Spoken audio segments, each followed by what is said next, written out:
transition process is a lot more difficult and has a lot more obstacles to get around than the regular trans person.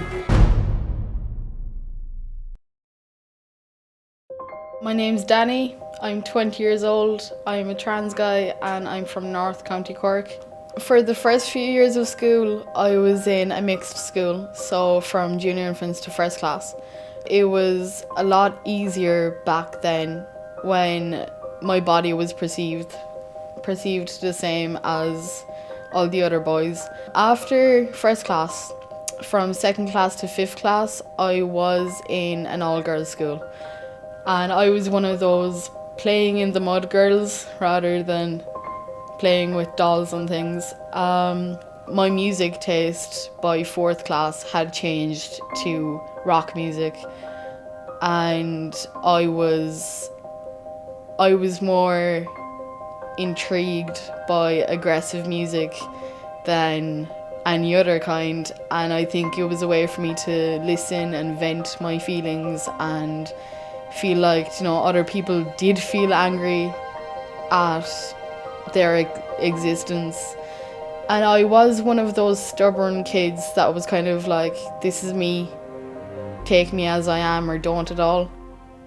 At the age of 11, in fifth class, I did move to a mixed school because we were moving house. And I was delighted.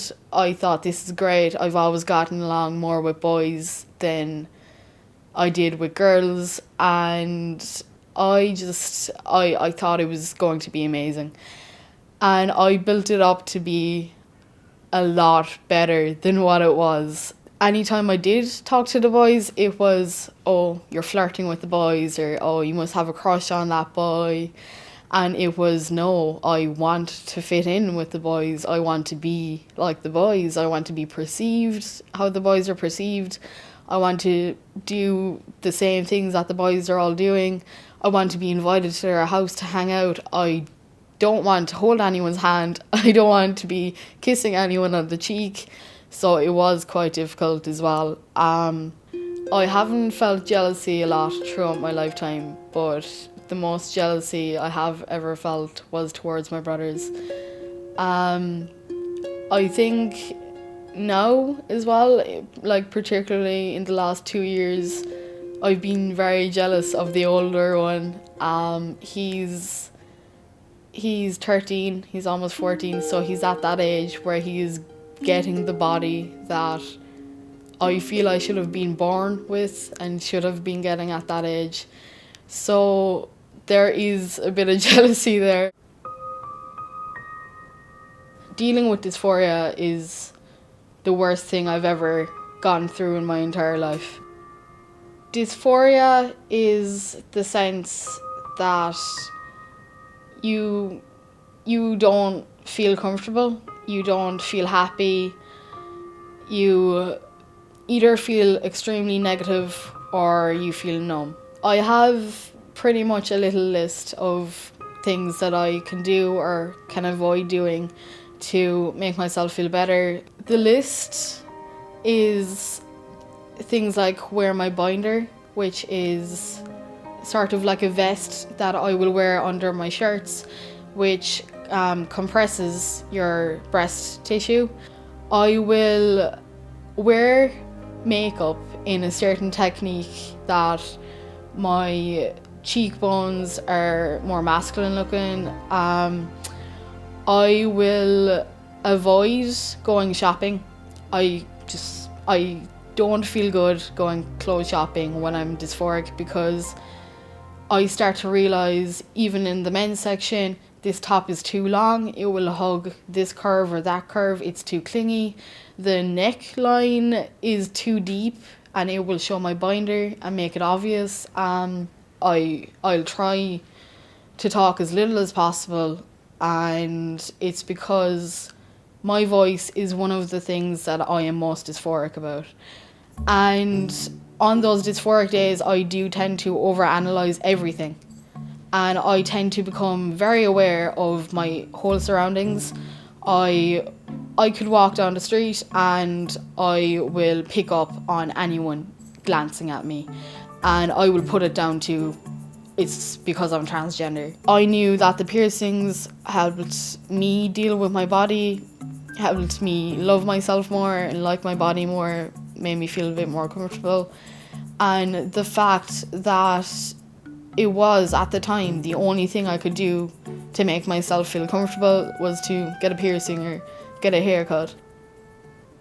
My transition process has a lot more obstacles to get around than the regular trans person. And it's because I'm already working with endocrinologists who are hormone doctors, but I'm working with them for type 1 diabetes, which I have had since I was 11. And I have various genetic issues as well, such as high cholesterol. And the two main things that a trans person needs to start hormone replacement treatment is good cholesterol and good blood sugars, which are two things that I don't have a lot of lately. So there is that difficulty there, but I'm 100% motivated to get them to the best I possibly can, and I'm determined to get there eventually, regardless of how long it takes. I have made friends at Gosh, and I love attending the support group there. The majority of them are further along in their transition in comparison to me, which is difficult at times, but it's also inspiring, and it also is what I need to see that people do reach the goals that I have set for myself, that I'm not a lost cause, and it puts it into perspective that what I have been going through is completely different. It is completely different to the majority of the people I meet on the street, to the majority of the people in my life, and they have actually inspired me enough for me to make the decision that I do want to go into that line of work in the future. My boyfriend and I have been together for a little over a year. I was friends with him before that for a few months, and our relationship it's so good. It's amazing. He's my best friend, along with being my boyfriend. He's my companion in my transition. He is the person I can talk to about every aspect of it emotionally and my physical transition, and he understands as much as a person can understand. There has been homophobic comments passed as we walk down the street, but finding the silver lining in that, I passed as a guy. People seen us as two guys, so yeah, I try to see the bright side of things, and it's definitely the most supportive relationship in my life. When I found out about his transition, it didn't really make a big difference to me. He was still the same person in my eyes anyway. Adjusting to the change was fine. Like, the only real differences that I noticed were just trying to not say the wrong pronouns. For me, there's nothing that's really that difficult about it. Just like any relationship, really. And him transitioning doesn't really affect it, in my eyes. When he's getting more masculine, I don't think that my feelings will change. I like him for him, and he's a great person. He's funny, he makes me laugh, he's kind, it's just an amazing person in general. I think the most difficult thing about fully accepting and realising I am transgender is, I think, the thought of not being a dad. It's heartbreaking. I get very upset about the subject, and it is the most upsetting point of being transgender. I think the fact that although I want to be perceived as a guy, I would give up 9 months to carry a child out of that. And I think the part that I mightn't be able to carry a child,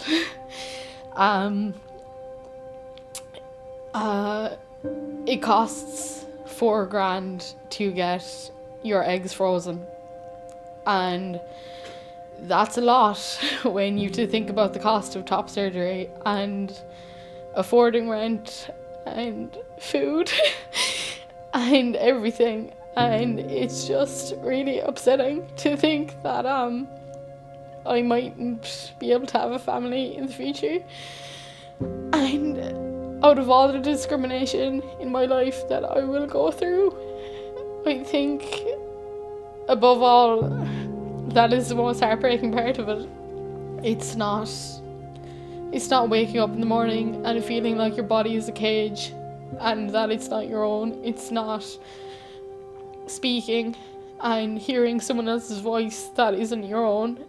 It's not being worried about your current relationship ending and never being able to find someone who is going to love you. It's literally not being able to raise someone. And I think if I can't have a child or even adopt or foster, if I can't have a family, it's just, I don't see the point to my life, because that has always been my life goal, to be a dad. And it's difficult. It's very difficult knowing that with my transition, I know that if I haven't transitioned by the time I become a parent, I know that emotionally and mentally I won't be stable enough to raise another person, bring another person into the world and give them what they need.